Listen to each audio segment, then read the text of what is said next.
Saudações pessoal, bem-vindos de volta ao canal Alcaté dos Livros.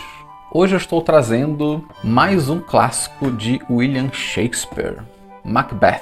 Já é o segundo livro de Shakespeare que eu faço uma resenha e realmente é bastante complexo. Eu vou tentar fazer com que o vídeo não fique muito gigante, mas vou tentar falar do enredo e de algumas coisas sobre essa peça, que aliás é muito pesada e sombria. William Shakespeare nasceu em 23 de abril de 1564 e dentre todas as suas obras ele deixou 38 peças e 154 sonetos. Isso fora as peças e obras que foram feitas em colaboração e que até hoje é discutido de quem escreveu o quê.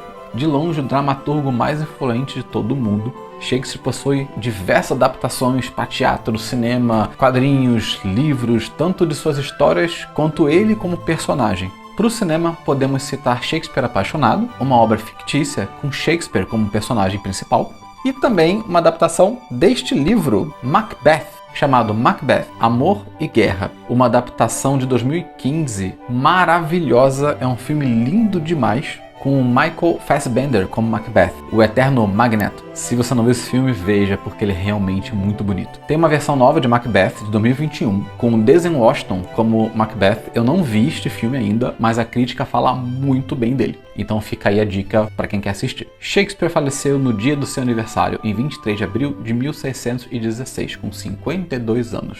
A edição que eu li, a qual vamos basear para esta resenha, é este livro de bolso, da editora Nova Fronteira, de uma coleção chamada Clássico para Todos, com texto integral, com uma tradução de Bárbara Eliodora. Este livro, ele tem páginas amarelas do jeitinho que eu gosto, e as fontes, embora sejam um pouco menores, elas são confortáveis para leitura.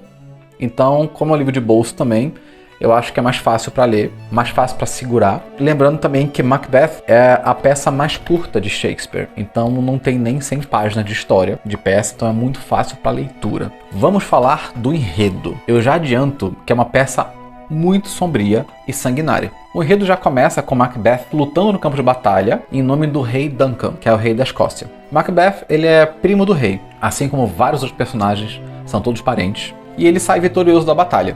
O rei Duncan, junto com Macbeth e outras pessoas da corte, acabam enforcando um nobre, que era um traidor. E o Duncan, para agradecer a Macbeth por lutar em nome dele, ele passa os títulos e as terras para Macbeth. Então ele dá uma ascendida socialmente, com terras e títulos. Quando Macbeth está voltando para casa, junto com seu melhor amigo, o Banquo, eles avistam 3 irmãs estranhas, de acordo com o livro, embora nesta tradução é dito que são 3 bruxas. Vamos falar 3 bruxas, né, por convenção, né? Mas em inglês tem a tradução de Three Weird Sisters, que seriam 3 irmãs estranhas. E essas 3 bruxas, elas saúdam Macbeth como rei da Escócia. E ele fica confuso, porque ele não é o rei da Escócia. E aí elas começam a falar uma profecia para Macbeth, dizendo que ele vai ser o próximo rei da Escócia. E ainda viram para o Banquo, melhor amigo dele, e diz que ele será pai de reis. Então Macbeth, ele fica muito ansioso, ele volta para casa e fica mexido com essa história, se perguntando se vai ser verdade que vai acontecer isso, ele vai virar o próximo rei da Escócia. Ele fica feliz, mas fica ansioso, ele fica querendo que isso aconteça. E ele, chegando em casa, ele conta para sua esposa, a Lady Macbeth. A Lady Macbeth é uma mulher muito ambiciosa e ela fica muito mexida também, porque ela vai ser a rainha da Escócia se essa profecia se concretizar. Então o rei Duncan, que já é um idoso, ele está voltando para casa também e ele decide pernoitar na casa de Macbeth para passar a noite no dia seguinte, continuar a viagem para o castelo. E aí então, quando o rei vai dormir na casa de Macbeth, sob o seu teto, a sua esposa, com uma ambição muito grande, uma vontade logo de concretizar isso, ela bola um plano para matar o rei debaixo do próprio teto. Macbeth resiste inicialmente, ele não quer fazer isso, ele gosta do rei, o rei gosta dele, eles são primos, e a Lady Macbeth começa a provocar o Macbeth, dizendo que ele não tem força suficiente, que ele não é homem suficiente, que ele não tem ambição suficiente, e que aquela era uma oportunidade de ouro que eles têm que aproveitar, enfim. Acaba que Macbeth aceita, ele é convencido pela esposa, e ele também quer que isso aconteça. Então eles embebedam os guardas que estão fazendo a segurança nos aposentos do rei, e Macbeth entra e mata o rei a punhaladas. Depois eles incriminam esses soldados bêbados com o sangue do rei nas mãos deles, e Macbeth volta para a esposa dele na calada da noite. Então eles se limpam, eles lavam o sangue, e aí começa a gritaria, todo aquele desespero que o rei tá morto, culpam os soldados que estavam embriagados. Aí Macbeth, para tentar encobrir as coisas, ele simula um momento de fúria e mata os 2 soldados antes que alguém pudesse interrogá-los. O rei Duncan tem 2 filhos, e esses filhos, sabendo que o pai foi assassinado, ficam com medo de serem os próximos e decidem fugir pela própria segurança. Com essa fuga, eles conseguem incriminar os 2, como se os 2 tivessem pago ou mandado os 2 soldados matarem o próprio pai, para tentar se apropriar da coroa. Então eles fogem e ainda conseguem levar um pouco da culpa. E vale ressaltar que Macbeth, ele era um guerreiro, então ele matava as pessoas no campo de batalha, eram soldados. E quando ele mata o rei, que é uma pessoa inclusive que ele gosta, e debaixo do próprio teto, como anfitrião, a obrigação dele era inclusive proteger aquela pessoa, né? Ele fica muito perturbado, ele fica se sentindo muito culpado. Então Macbeth começa a ficar instável, mas ele consegue manter, vamos dizer, a compostura. Lady Macbeth também fica um pouco perturbada, porque até então ela nunca viu ninguém morrer. Ela teve o plano da ambição, mas quando ela vê o corpo do rei todo ensanguentado, ela fica um pouco perturbada, porque ela toma um choque de realidade. Aquilo que ela pensou em fazer era mais fácil, mas quando ela viu o resultado daquilo, ela fica baqueada com aquele rei morto e sabe que ela tem sangue nas mãos.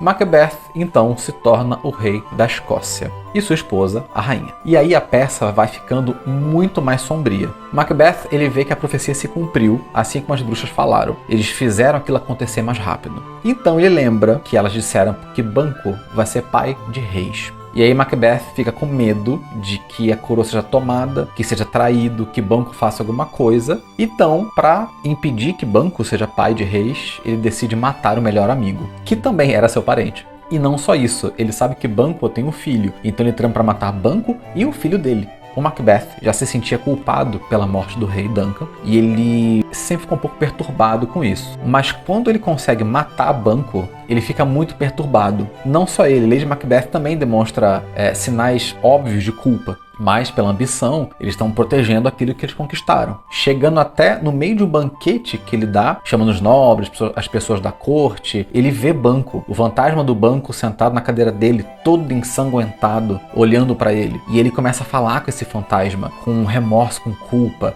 E as pessoas todas veem esse estado do rei Macbeth e sabem que tem uma coisa muito errada com ele. E mesmo que a esposa tente disfarçar, que de vez em quando ele fica sobrecarregado, etc., Lady Macbeth também começa a andar sonâmbula pelo castelo. Enquanto ela anda sonâmbula, ela tenta lavar as mãos de um sangue invisível que não tá ali. E lava insistentemente, falando a própria culpa dela. E ela começa aos poucos a enlouquecer pela culpa que ela carrega. Eles mataram o rei, eles incriminaram os filhos do rei, eles mataram os soldados que protegiam o rei, depois mataram Banquo, que era o melhor amigo de Macbeth. E Macbeth, desolado, ele vai procurar novamente as 3 bruxas para poder se consultar com elas. Lembrando que a culpa de Macbeth e Lady Macbeth faz os 2 ficarem paranoicos. Eles acham que alguém vai descobrir, alguém vai se vingar, alguém vai tomar a coroa deles, eles vão perder tudo. Então eles estão sempre perturbados demais pela culpa e com a paranoia de perder aquilo que eles conquistaram, por meios completamente horríveis. Macbeth então chega e consegue encontrar as 3 irmãs e elas fazem uma profecia nova para ele. E é muito bonito na história porque são imagens que elas veem, elas falam e você imagina tudo como uma peça realmente. Ou até, se sua imaginação ajudar, você consegue ver todas as cenas da profecia, das falas poéticas, é muito legal.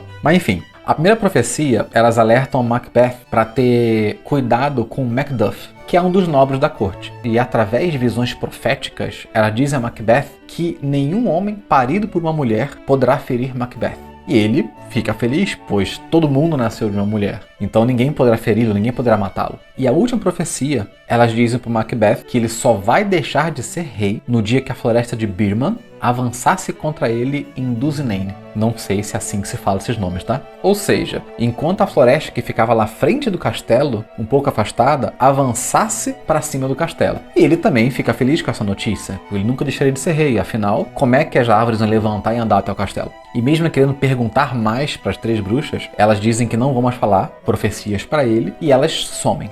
Eu acho que até este ponto, o enredo, ele tá ótimo. Embora eu sei que falar de Shakespeare não é realmente falar de spoiler, pois é uma história escrita em 1600 e pouquinho. Então, normalmente as pessoas conhecem o final dos livros. Mas, para quem quiser ler e nunca realmente viu o final de Macbeth, eu não vou falar um spoiler para vocês poderem ter o prazer de pegar a história e ler. O que eu adianto é que a história ela é muito pesada e sombria, e ela fica pior, né, deste ponto para frente. Tem mais acontecimentos horríveis no livro, e as coisas saem completamente do controle, como é bem clássico de Shakespeare, né? Essa história, ela não é emocionada de forma explosiva, como a vingança de Hamlet, aquela coisa, né, dos planos, da loucura, do amor, ou do amor de Romeu e Julieta. Ele não é essa coisa explosiva. Macbeth é mais sobre culpa, é uma coisa mais sombria, mais sanguinária. São coisas intensas, mas com uma certa frieza. E dentro dessa frieza, as coisas são muito intensas, porque é o tempo todo uma culpa muito grande,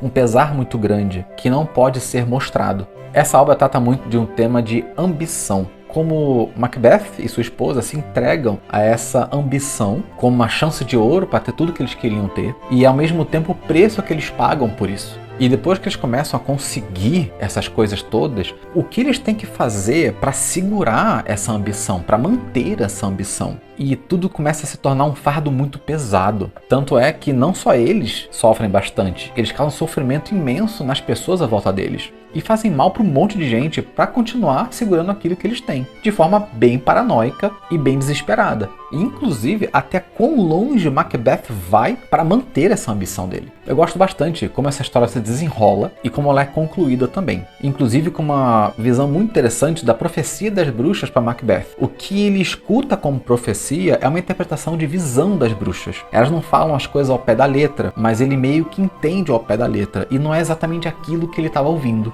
pois as coisas se apresentam diferentes na realidade. É uma história pesada, sombria, banhada de sangue, com uma ideia de corrupção constante e que vai escalonando até um ponto em que os personagens começam a ver que aquilo não valeu a pena e que tá tão pesado e desesperador que eles não querem mais aquilo. Só que aquilo é tudo que eles têm, porque já chegaram longe demais para conseguir voltar atrás. Então eles estão meio que presos nessa coisa toda que eles mesmos criaram. E o bacana dessa história é que o Shakespeare ele deixa bem claro que o Macbeth e a sua esposa, eles não são pessoas originalmente ruins. São pessoas que ficaram cegas por uma ambição, com o desejo de ter alguma coisa, e a ideia daquilo era mais fácil. Mas quando eles realmente concluem aquele ato hediondo para conseguirem a coroa, eles veem que aquilo foi muito pesado. E que provavelmente eles poderiam até voltar atrás se soubessem que ia ser tão ruim assim. Eles começam a se perder justamente em nome dessa ambição. E isso o Shakespeare mostra pra gente na transformação desses personagens e nas motivações, e depois na falta das motivações.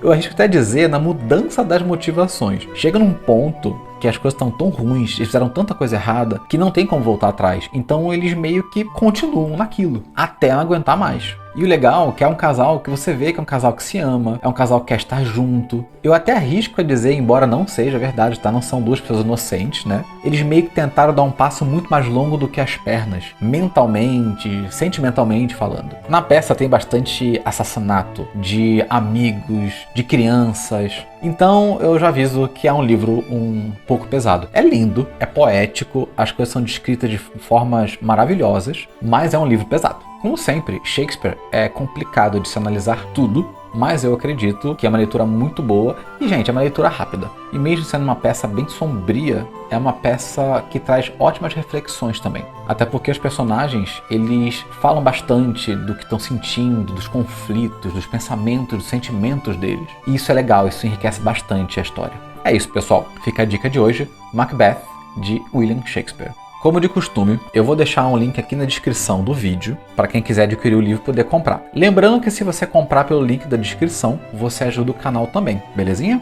É isso, pessoal. Conta pra mim se vocês gostaram da resenha nos comentários, se vocês querem ver mais obras de Shakespeare por aqui, ou também de outros autores.